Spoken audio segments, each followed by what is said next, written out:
د دوحې د کنفرانس تازه جزئیات وایي د طالبانو شرطونه د افغانانو د غوښتنو پر ضد و ځکه مراد کړل باید ټول ګډونه حکومت جوړ کړي. جزئیات هم دلته ګورئ او چینل هم سبسکرایب کړئ. ګوتریش وایي طالبانو سره تعامل کې پرمختګ نشي کېدای.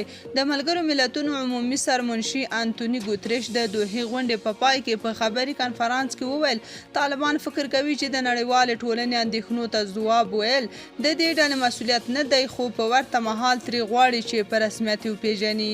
نوموړي همدارنګه ویلي نړیواله ټولنه فکر کوي چې د طالبانو له لوري د دوی هیڅ اندېښنې ته تر اوسه رسیدګي نه ده شوې او په دغسې حالت کې دوی نشي کولی له طالبانو سره په تعامل کې پرمختګ وکړي.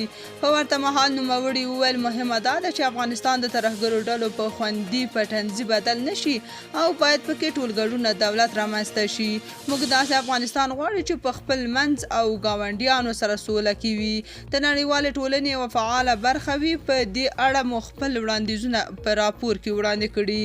د دوحې غونډې له پای ته رسېدو وروسته په خبري کنفرانس کې د ملګرو ملتونو عمومي سرمنشي انتوني ګوتریش وویل د افغانستان لپاره د ځانګړي استازي ټاکلو په تړاو مشورې د غونډې له پای ته رسېدو وروسته سمدستي پیلوو. نوموړي وویل داسې وړاندیز هم موجود دی چې د ملګرو ملتونو ځانګړی استازی به د افغانستان د مسایلو په تړاو یو دوامداره چوکاټ وي.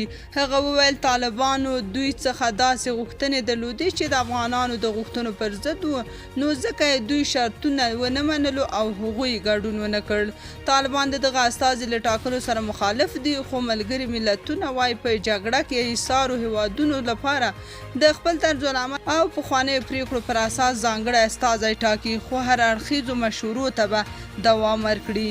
تاسو په دې اړه څه نظر لرئ؟ کومنټ کې شریک او چینل هم سبسکرایب کړئ.